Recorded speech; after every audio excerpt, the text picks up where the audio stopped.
have to figure out. All right, we are live. So good afternoon and welcome to the Health and Government Operations Committee. And this is the voting list number 10. It is Wednesday, the 12th. We're going to start again, for those of you that are watching at home, we have vetted these bills in subcommittee, okay? We're gonna go through them quickly, but we know them, we voted on them already in subcommittee.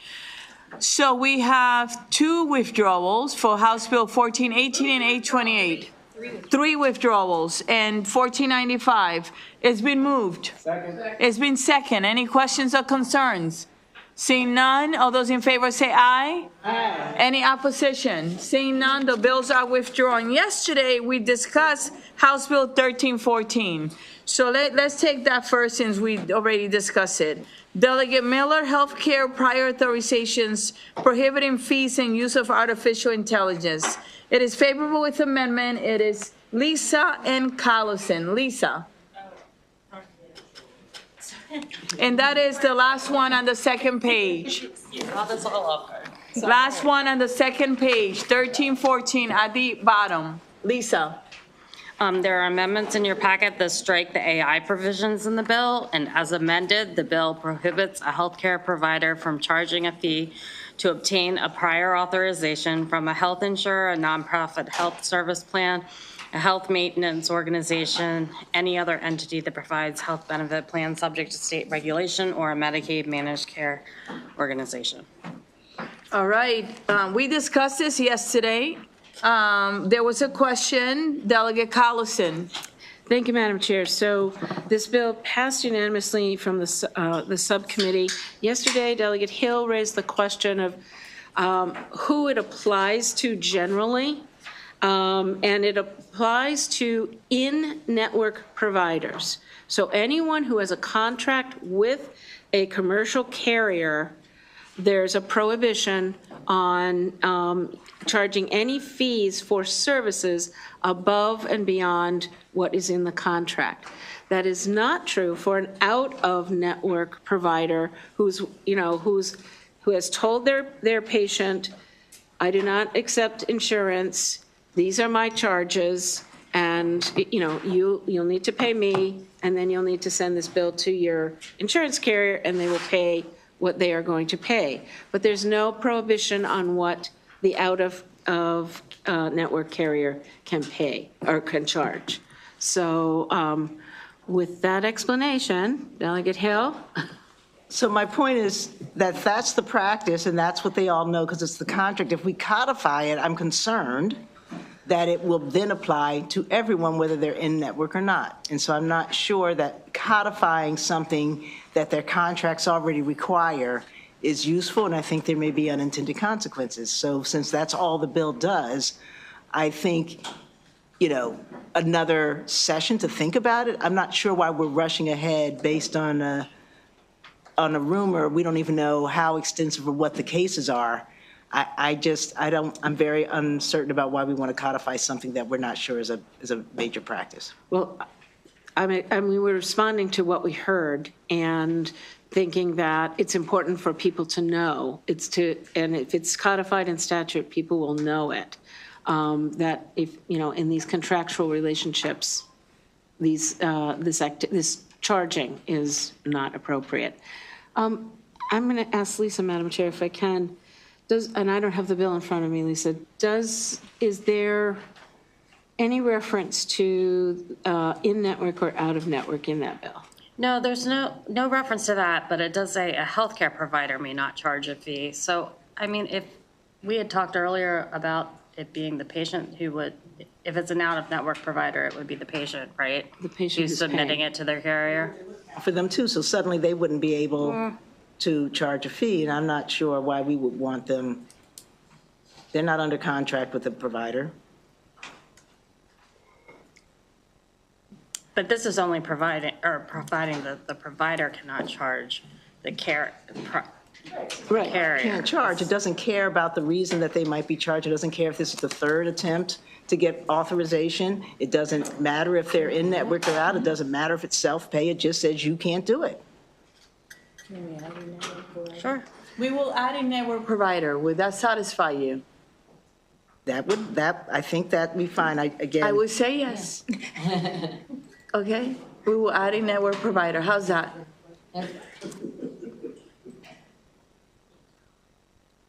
It's your discretion, Madam Chair.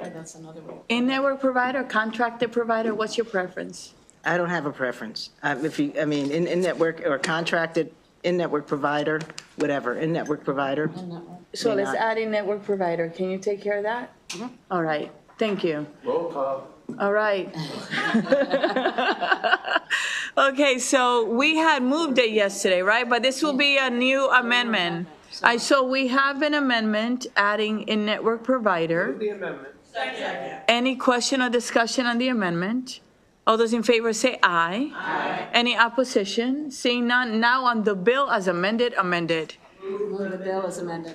All right, all those in favor say aye. Aye. Actually, is there a discussion again on that? Seeing, any concerns?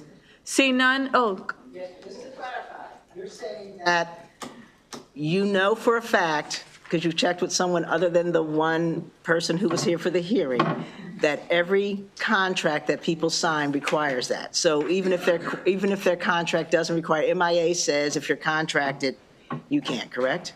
I've looked at a contract which is pretty universal template. there- And, it's a, and remember the Attorney General said it was not, that it wasn't allowable. So, yeah. okay. Of the Attorney General, we don't get the right answers. Right? All right, so we are going to take the vote on this, okay? What is your question? I was just wondering why the use of artificial intelligence was removed. That was because the bill that we passed last week on third reader covered everything that was in the delegate's bill. And that Okay. was Hill's bill, Yeah. okay? That was it. Thank you. All right, you're welcome, great question. Okay. All right, I'm glad I She went to didn't know you, about I that allowed it. wonderful bill. All right, so on the bill as amended, all those in favor say aye. Aye. Any opposition? All right, seeing none, who does not want to be on the bill, raise your hand. Delegate Hill, okay? All right, let's go to page 1, and let's go to 304, Delegate Kerr, State Procurement Transparency and Procedures, favorable with amendment, Lindsay and Kerr.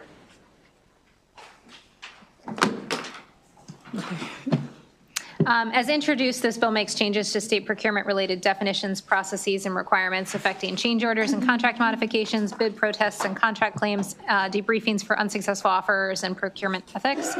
The amendments that begin on page 1 in your packet remove from the bill changes to the definitions of change order and contract modification, authorizes unsuccessful offerers to request a debriefing rather than requiring a debriefing, requires the debriefing to include relevant requested information, but excludes information that the procurement officer reasonably determines to be confidential, proprietary, or privileged, requires the Office of State Procurement to establish debriefing guidelines, requires contracts to include certain clauses, authorizes decisions relating to protests and contract claims to be reviewed by the unit head's designee or the head of the principal department's designee, strikes the requirement to review a protest within a certain period of time, but authorizes a protester to deem a protest denied after 60 days with no decision issued, alters the time to file notice of a claim to 60 days. It's 30 days in current law, but 90 days was proposed in the original bill, and changes the tolling of that time period to the later of the denied request for equitable adjustment or reaching an impasse rather than the earlier of those two.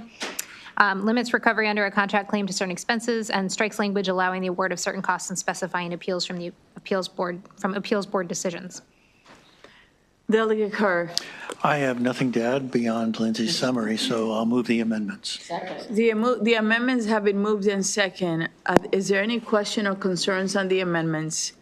Seeing none, all those in favor say aye of the amendment. Aye. Any opposition on the bill as amended? The bill has been moved in second. Any question or concerns? Seeing none, all those in favor say aye. Aye. Any opposition? Seeing none, who does not want to be on this bill, raise your hand. Delegate Hill? I'd like to change my, let you finish, I'm waiting. I wanted to change my vote on 13, 14. So I had Okay. to wait till the end of that bill. Okay, all right, so we are,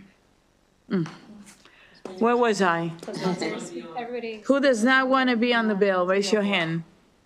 All right, everyone wants to be on it. Delegate Hill, Asking if I can change my vote on 1314. to change your vote on which bill? 1314. So 13 what? 14. So how do we do that? Just like on the floor, Okay. at the end of the thing, Okay. I stand up. and say, Get "I'd like up to and change bring my me the vote." yellow slip, Delegate Hill. And we're gonna do it like the floor. Where's your yellow slip? Okay? I'll take it to you all. Yes. Yes. Okay. All right, so we're done. Let's go. I'm just being funny, sorry. It's been a long day. It's been a long day. It's been a long day, but a beautiful one. Let's say, where are we now?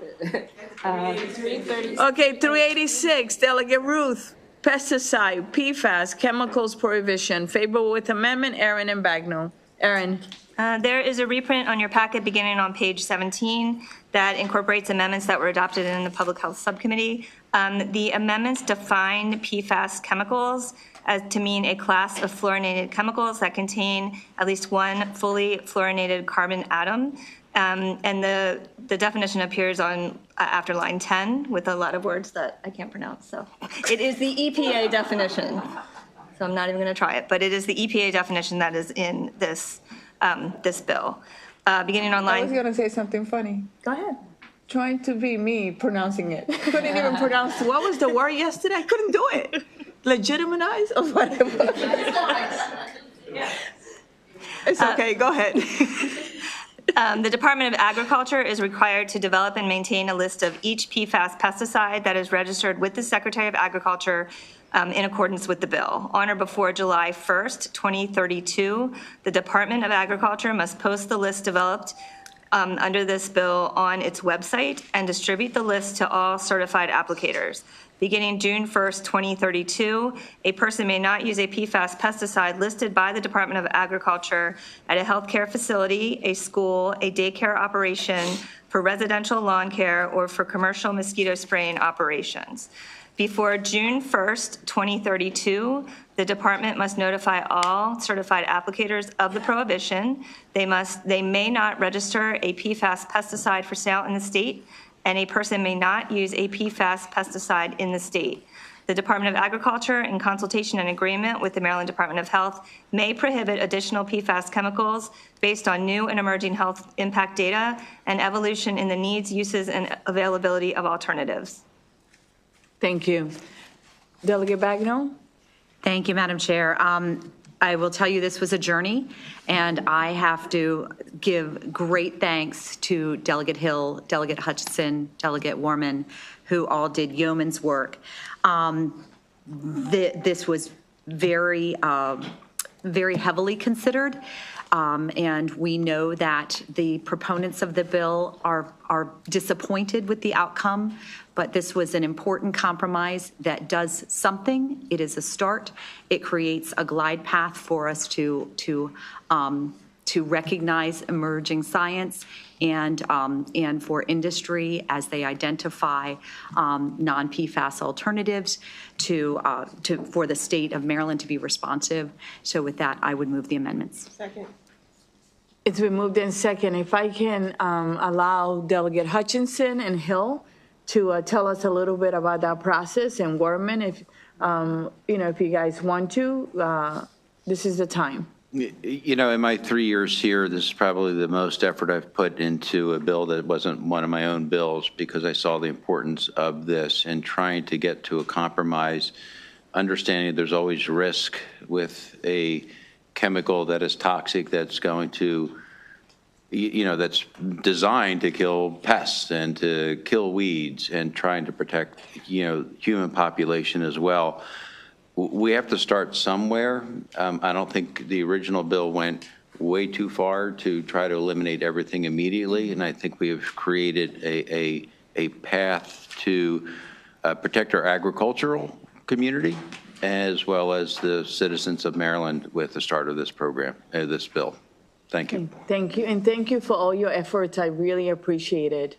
And your reply that you sent via email to the, proponents addressing their concerns was excellent. Thank you. Delegate Hill. Thank you, Madam Chair. I agree with the floor leader. All right, wonderful. Well, Delegate Warman. That's on me too. Go ahead. Me too, but also this was my first work group that I've been on with this committee, and I've done work on PFAS before, but in the Environment and Transportation Committee, so getting to see how we view it here was really a learning experience, so I thank you guys for putting up with my questions. And I just want to say that, I do wish that this went a little further, but I think that I keep telling everybody that being in this job and learning from you guys has made me a realist, and we had to start somewhere, and I think this is somewhere. You do, because if I'm not mistaken, from recalling the hearing, there were like 60-something different chemicals, 66, am I right? 66, and this will at least address 6 to 8 of them. It is a start, right? And every year we get these PFAS bills in our committee, and it's nice to, do this work and address it for a little while, and I want to thank you for working on it. There's someone said to me a long time ago, I think it was, may he rest in peace, former Delegate Hubbard, and he said, when no one's happy, then it's a good bill. Like you do your best, and I want to thank you for doing that. Delegate Johnson. Thank you, Madam Chair. I do have a question. Since we've targeted certain places you can't use it, how are we going, do we have an enforcement process for that? How are we going to enforce that? Who would like to address that, Hutchinson or Hill? You both are going to be floor leaders. Well, overall, that wasn't part of the bill, and those enforcements will begin in 2032, and so that will have to be determined how that will be enforced when that time comes. Delegate Hill. I would point out that there are already banned substances, so the Department of Agriculture already has processes and procedures in place. And I would also point out for people who are very concerned, I know that when we've had other issues with certain pesticides that were necessary, they also change their spraying habits. They change other things besides the pesticides. I know when we had the mosquito outbreak, there were some, like in Baltimore County, and they gave warning to the neighborhoods when it was coming so that the neighbors knew when to stay in and keep their pets in. They did it during very specified hours. They cared about the weather. So I think it was clear that everyone recognizes that these things are dangerous. We've been living with them for a long time, and there is a difference between a cumulative risk versus when you're occasionally things. So I think the Department of Agriculture will continue to be very responsible in how they do that. Thank you. Delegate Taveras. Thank you. How are we assured that these are the particular chemicals that are being employed at these particular healthcare facilities? Delegate Hill. So we don't know what chemicals are being used. What the purpose of the ban is, as we've done with other products, is to say that you cannot sell these products or use these products. The people who are using them in large, so for instance, the first thing that happens is the stores and the retailers can't sell them. Wholesalers, they can't sell them. They can't have them on their shelves. And often we have a longer lead-in so that there's time to get what's on your shelf out. This 2032 is a pretty long time if they know in advance that the ban is coming to get it off their shelves. And then we always have this time where people have it and may not know the ingredients of it. So we're not going to know. What we're going to know is that it's banned. They can't get it in Maryland. And if you're working for a hospital system or healthcare system and you're buying commercial stuff, it's like, what's that? The weed killer that we were all using at our houses, Roundup. We all know that's banned. And, you go out of your way to make sure you don't have it. So I don't think, it's not about our checking behind people. It's about their being prohibited from doing it. I mean, are these the recommended? Go ahead. I just want to make sure that if we're trying to hit a bullseye, we're not outside the bullseye. You feel me? If this is what, that's all I'm trying to figure out, because are these the recommended chemicals that were recommended by the Maryland Department of Environment? So the definitions in the list are based on the EPA guidance, okay? And so the definition that's used is the definition that the proponents came in, but what we've done that they did not like is we then gave a very specific user, what do you call it? User-defined work group of. Turn your mic on. It would be, what we came back with, which were some of the words and some of the long Polyfluoroalkyl. numbers that Aaron couldn't articulate. Yeah, the strings. But came back with this fluorinated. work group that is specific just to pesticides. And again, I just want to reiterate, this is about pesticides, not all PFAS. That doesn't answer the question. Well, I'm just trying to figure out, well, I'll read this. What is your concern? No, I just want to make sure that we're not,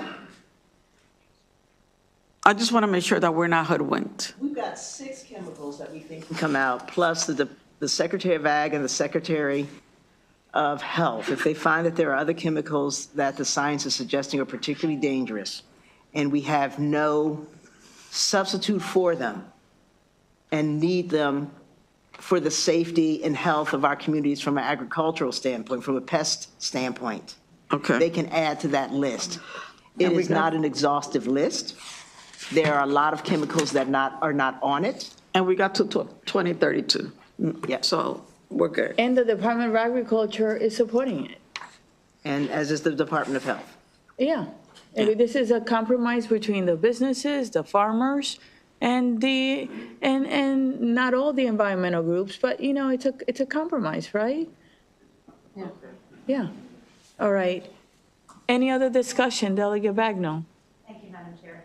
And if I may, this is a unique bill looking at PFAS, because we've looked at it through an environmental lens. We've looked at it through a health lens.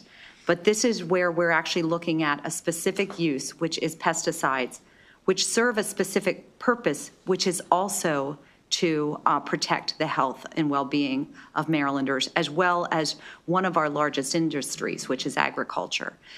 So this is a compromise. It moves us forward. It gives us a glide path to continue to move forward. But this is a balancing act, because we can't look at it through one specific lens. We can't look at it just from an environmental perspective, just from an agricultural perspective, just from a health perspective. We have to look at it from all sides. And what I like is the fact that it leaves it, like the Department of the Environment and the Department of Agriculture, it leaves it open for them to look at other chemicals in the future, right? Because every year we get these bills. Every single year we get a different one. And this would, put it to rest for a little bit. And it gives them the flexibility. Delegate Hutchinson? Just point of clarification, it's Department of Health and the Department of Ag, Environment is not Health and Ag, incorporated in the thank board. you. So it's Health and Ag in doing this. And, we kept hearing that Maine and Minnesota is doing this, but our research also said that they are really struggling because they took it a little too far in trying to implement an across-the-board PFAS ban.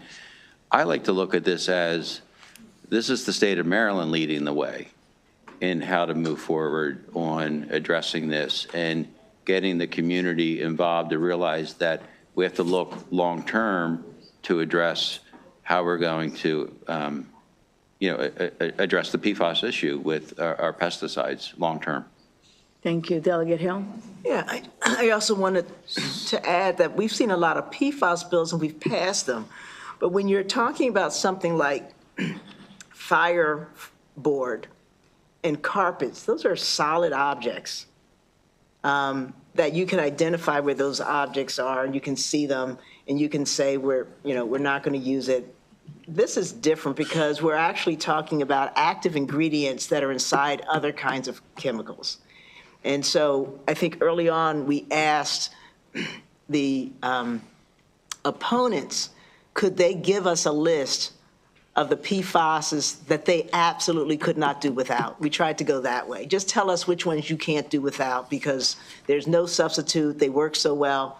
And the complication was it depends on the application. It depends on the invites are going on grass or trees, and it depends on the pest. So there might be a substitute for aphids on grass, but there's no substitute for that chemical for ticks in the mountains, for instance. And that makes it a really, really complex thing. And it also means that if we did like Minnesota and Maine and we just went broad, that we would probably be sitting up here in a year with all kinds of health problems because people have been bitten by ticks and people are getting sick from mosquitoes and people are, so we don't use these chemicals for fun. We use them as Chair Bagnall was saying, for our health. We use yes, it's a nuisance thing, but we mostly use pesticides for our health. Thank you. All right, any other discussion or concerns? All right. And was that the amendment? Okay. So all those in favor of the amendment say aye. Aye. Any opposition on the bill as amended? The bill has been moved and second. Any questions or concerns on the bill as amended? All those in favor say aye. Aye. Any opposition? Thank you. It's unanimous. Thank you so much to everyone for a wonderful, transparent, open discussion, all right? Who does not want to be on the bill? If you could raise your hand.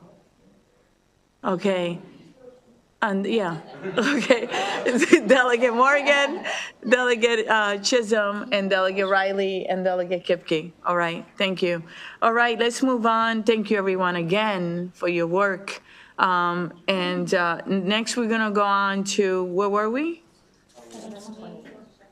728 opioid restitution fund authorized uses. Favor with amendment, Aaron. The bill alters the authorized uses of the opioid restitution fund to include providing funds for operating expenses and personnel costs for investigations, enforcement actions, and other activities of the opioids enforcement unit of the Office of the Attorney General that are related to the recovery of funds from opioid-related judgments or settlements. There are amendments that require the Office of the Attorney General to provide an annual report to the Governor and General Assembly on the status of activity of the Opioids Enforcement Unit, and it sunsets the provisions of the bill that would fund the Opioids Enforcement Office on June 30th, 2029. All right. This is Bagnall. Thank you, Madam Chair. So we had a robust discussion on this. Obviously there are philosophical differences on funding the using opioid restitution funds to ensure that the Office of the Attorney General can continue to do their work. Ultimately, the committee believed that it was a worthwhile enterprise, and it passed not unanimously. I would move the amendments. The amendments have been moved. And second, any question or discussion on the amendments? All those in favor say aye. Aye. Any opposition on the amendments? On the bill as amended? Move the bill as amended. Second. Bill has been moved and second. Any question or discussion on the bill as amended? Seeing none, of those in favor say aye. Aye. Any opposition? Delegate Shalega, Delegate Chisholm, Delegate Morgan, Delegate Riley, Delegate Hutchinson, and Delegate Kipke. Thank you. Who does not want to be on the bill? Delegate Shalega, Delegate Chisholm, Delegate Morgan, Delegate Riley, Delegate Hutchinson, Delegate Kipke. Thank you so much, everyone. House Bill 819, Delegate Gazzoni, Procurement Employee Stock Ownership Plan Preference Pilot. Favorable with amendment, Lindsay and Kurt. Lindsay. As originally introduced, this bill required the Maryland Stadium Authority, public four-year post-secondary institutions, and Baltimore City Community College to establish a percentage preference of up to 5%, subject to approval by the Board of Public Works for bidders or offerers that use an employee stock ownership plan or an ESOP. The price preference applies only to covered contracts that are valued at less than $80 million and solicited on or before June 30th, 2030. That is because the bill takes effect July 1st, 2025, and terminates on June 30th, 2030. The amendments that begin on page 24 in your packet were adopted in Government Operations Subcommittee that remove the application of the bill to USM, so it only applies to the Stadium Authority, BCCC, Morgan State, and St. Mary's, authorizes rather than requires these units to establish an ESOP preference under the bill, clarifies application of the preference to competitive sealed bids and competitive sealed proposals, and authorizes rather than requires units to apply the preference. Okay, Delegate Kerr. Thank you, Madam Chair. You're welcome. The amendment satisfied everybody on the subcommittee. It moved unanimously. I move the amendments. Amendments have been moved in second. Any questions or concerns on the amendments? All right, seeing none, all those in favor of the amendment say aye. Aye. Any opposition on the amendments? Seeing none, on the bill as amended. Second. The bill have been moved in second. Any questions or concerns on the bill as amended? All right, all those in favor say aye. Aye. Any opposition? Who does not want to be on the bill? All right, let's move on to House Bill 871, Delegate Bagnall. It came out favorable with amendment, Aaron and Bagnall. The bill alters the definition of community benefit to include a community health worker workforce program between a nonprofit hospital and a community-based organization. The purpose of a community health worker workforce program must be to provide services to patients of a nonprofit hospital that are intended to improve health outcomes and address social determinants of health. A nonprofit hospital and a community-based organization may collaborate to identify financial resources to address costs associated with increasing administrative capacity within the community-based organization necessary to participate in the partnership. There is an amendment on page 31 that was adopted in Public Health and Minority Health Disparities Subcommittee. The amendment authorizes instead of requires a partnership that establishes a community health worker workforce program to provide health insurance to participants. Delegate Bagnall. Thank you, Madam Chair. These were consensus amendments, and all the stakeholders were on board, and the bill passed unanimously. With that, I would move the amendments. The amendments have been moved.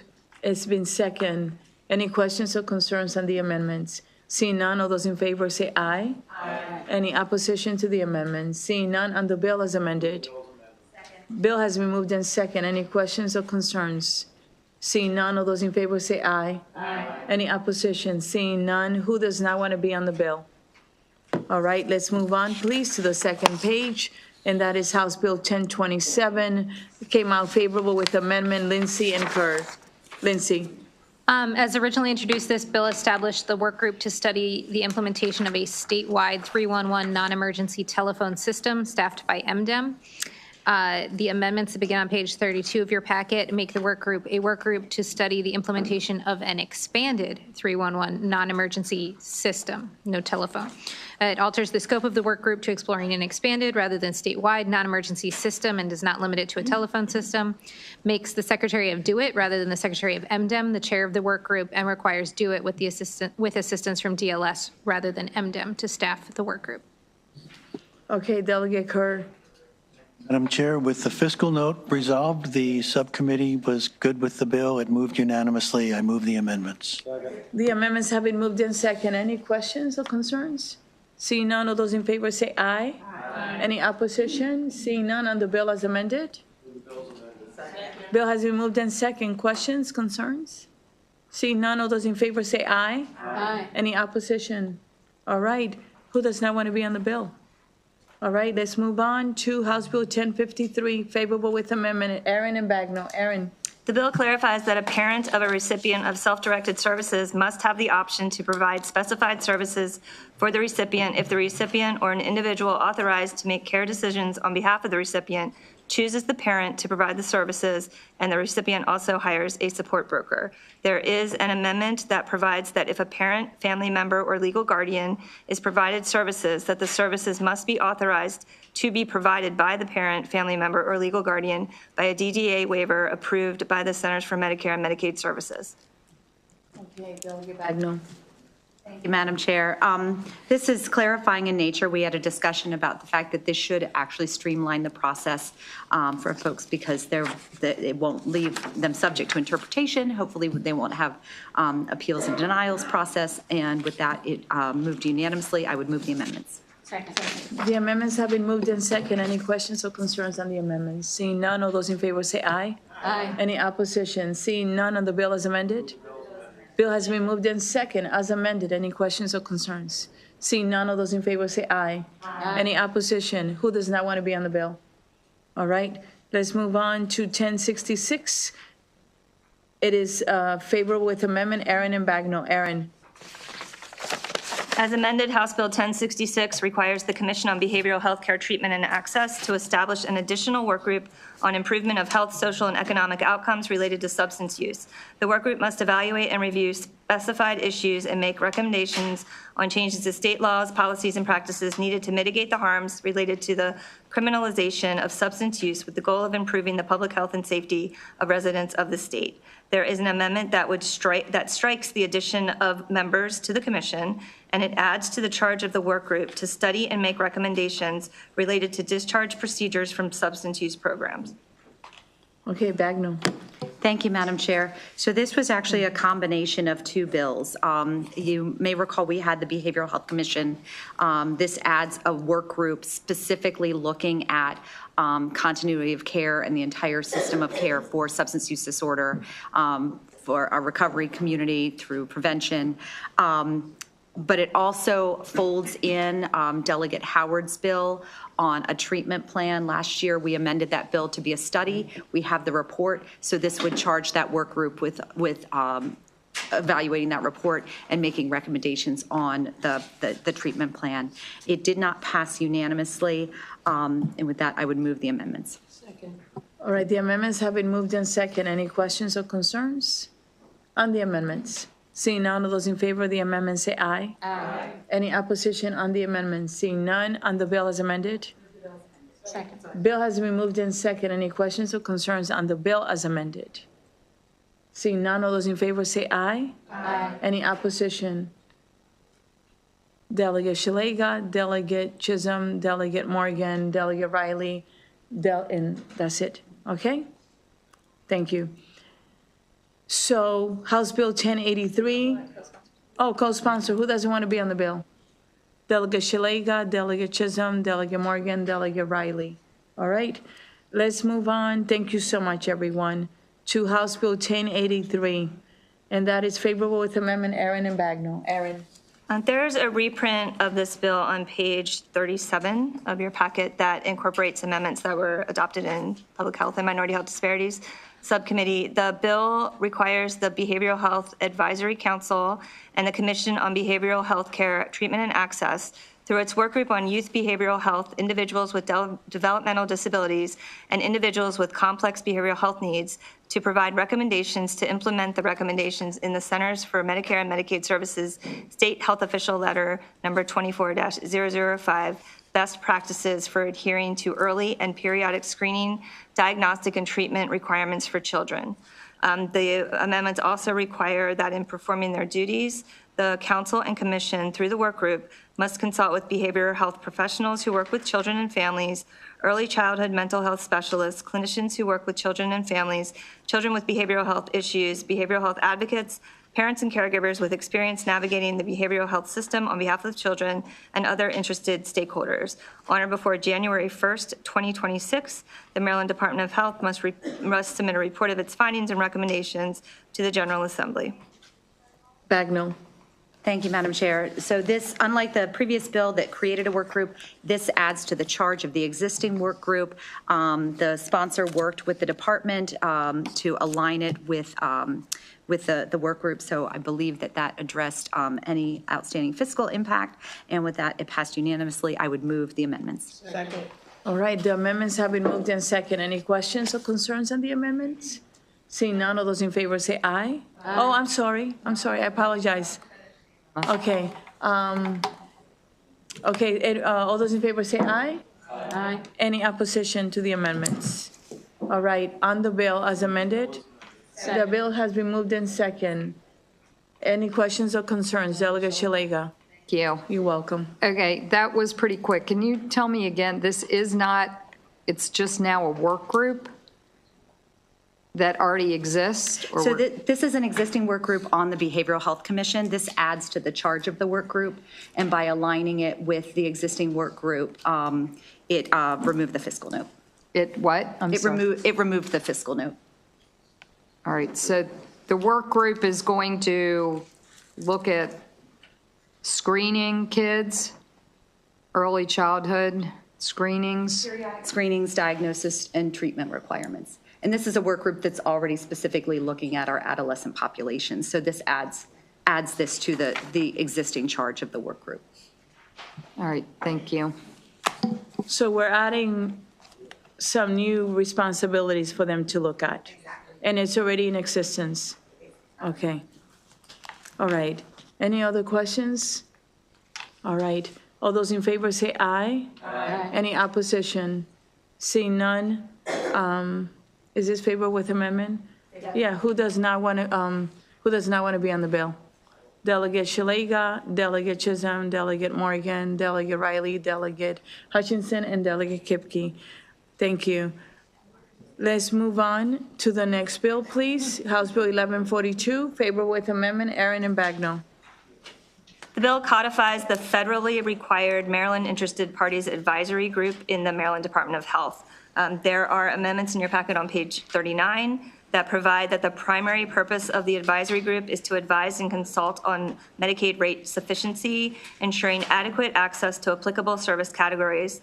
The amendments alter the composition of the advisory group to include 2 representatives of a residential service agency and a representative of an employer trade association. Strikes specific language about the data to be provided by the department in advance of meetings.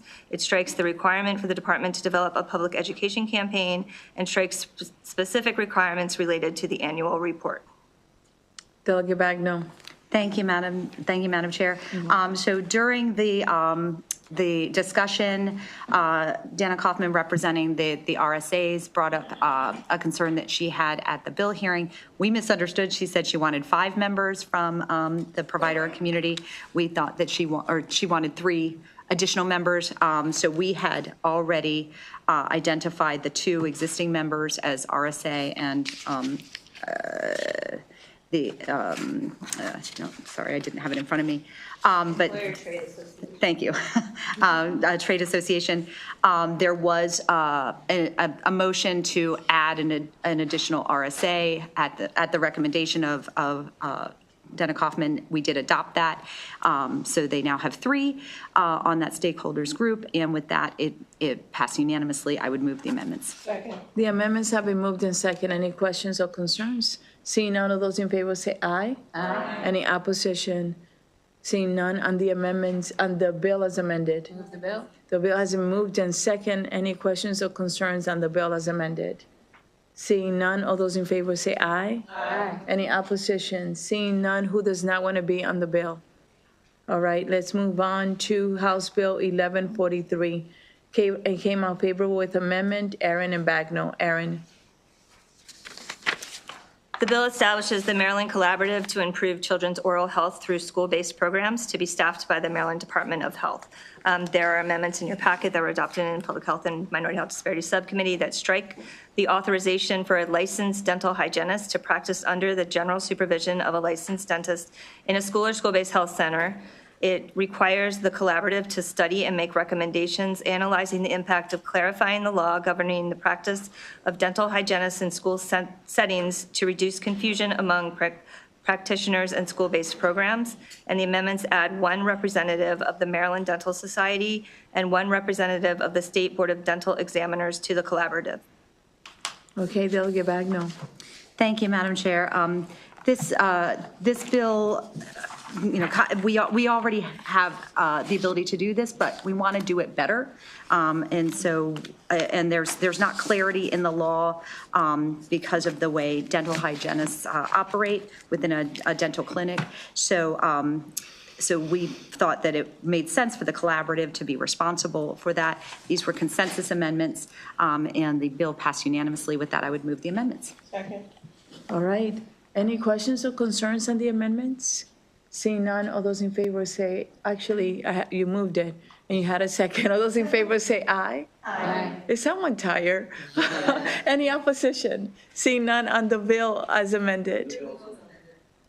You want to discuss? I have a question. Okay. Is this going to put a dental hygienist in the school-based health clinic?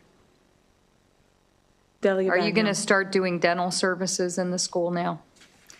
We already have the ability to do dental services, but we want to do it better. We want to understand the best and most effective and impactful way to provide dental services in school-based health centers. Vice Chair Collison? I mean, I don't see us being able to set up a dental chair and all the hygienic things in a school. And that's not really what's Oh, anticipated. good. That would be untenable. But, right, there are screenings you can do without the chair. There's also a process that they do routinely when they have a visiting hygienist. It's something they put on their teeth for fluoride, the parents sign permission for, but yeah, so they are already getting some, but we want to be able to, it doesn't always have to be once a year or once every 2 years that somebody comes through, and there has to be a plan for how to really address it. And identify, frankly, the kids who need some service early on. Right, because we do have a robust pediatric dental program. Right. And we've got to get them Deontay there. Driver program, hence my question. We have a robust program, so. But we have to get them there. That's part of the issue, is particularly for young kids who may be uninsured, whose family may be uninsured, may not know that they can get to this service. And is there a fiscal note? No. Okay, thank you. All right, Delegate Bagno. Amended. Okay. Bill has been moved in second. Oh, Delegate Hill. Yes, thank you, Madam Chair. But isn't it also true that dental hygienists do more than clean teeth? Part of it is about teaching proper dental care. Part of it is about teaching them how to and identifying early lesions before they end up being causes for dental loss. Isn't there more that doesn't require chair? And I'm just asking. Okay, yes. Thank you. Yes, thank you. Delegate Olson. Okay. All right, so the bill had been moved. It's been second. We discussed it. Any more discussion or questions? And I like the discussion. All right, all those in favor say aye. Aye. Any opposition to the bill as amended? Who does not want to be on the bill? All right, let's move on to House Bill 1143, favor with amendment. Oh, no, that. Let's do 1146. I loved it so much, I wanted to go back. Okay, is in favor with amendment, Aaron and Bagno. The bill alters the program and reporting requirements of the crisis response system. It requires each state 988 suicide and crisis lifeline in the system to coordinate with the national 988 suicide and crisis lifeline to provide the lifeline's full range of services, including referrals to additional resources, supportive counseling, suicide prevention, and crisis intervention. In addition, each crisis communication center must provide an evaluation of outcomes of services in each jurisdiction or region, and the data derived from the evaluation must be collected, analyzed, and publicly reported by December 1st each year. There are amendments that require the crisis response system to include a state 988 suicide and crisis lifeline in each jurisdiction or region to provide a single point of entry to the crisis response system. The amendments require the state 988 suicide and crisis lifeline to direct dispatch or warm handoffs to mobile crisis response and stabilization services and other immediate services as needed. The amendments require the crisis response system to include an evaluation of outcome of services through data obtained from consumers and family members who have received services from the crisis response system, collected through ongoing data collection from 988 call, text, and chat providers and other crisis providers that is reported annually, and through annual crisis services data collection on the involvement of law enforcement, involuntary status of clients, and diversion from higher levels of care, including hospitals. Okay, Bagno. Thank you, Madam Chair. This was a great continuity of care bill, it passed unanimously. I would move the amendments. The amendments have been moved and have been second. Any questions or concerns on the amendments? Seeing none, all those in favor say aye. Aye. Any opposition? Seeing none on the bill as amended. The bill has been moved and second. Any questions or concerns on the bill? Seeing none, all those in favor say aye. Aye. Any opposition? Who does not want to be on the bill? And let's go to the last bill, correct? House Bill 1244, Maryland, it came out favorable with amendment, Aaron and Bagnell.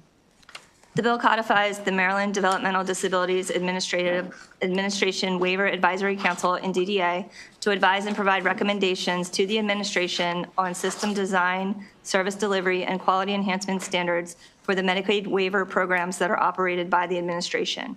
There is an amendment in your packet that increases members with lived experience from 18 to 20. I'm sorry, it increases the number of members with lived experience from 18 members to 20 members, and it names as voting members representatives of Maryland Association of Community Services and the ARC of Maryland. Bagnell. Thank you, Madam Chair. This was codifying the existing advisory committee into our statute. It also does a little bit of right sizing. The bill sponsor worked really hard to make sure that this did not have a fiscal impact, but it got people with lived experience on a seat at the table. With that, I would move the amendments. The amendments have been moved in second. Any questions or concerns? Seeing none, of those in favor say aye. Aye. Any opposition? Seeing none on the bill as amended? The bill as amended. Second. The bill has been moved in second as amended. Any questions or concerns? Seeing none, of those in favor say aye. Aye. Any opposition? Seeing none, who does not want to be on the bill? All right, this concludes,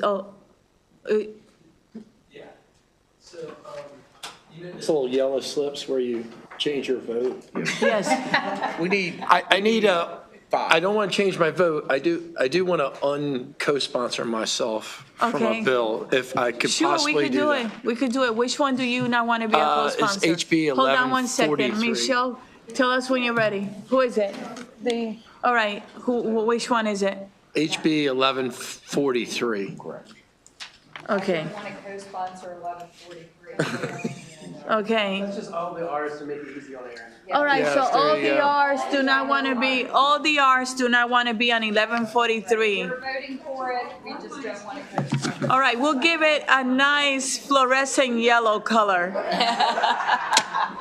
All right, their nice fluorescent yellow color card has been submitted, okay? Anything else? And can you guys stay at your seat for 1 second, please? We're gonna go down. Let's go down, please. Thank you. Just give me 1 second to do the assignments for the floor.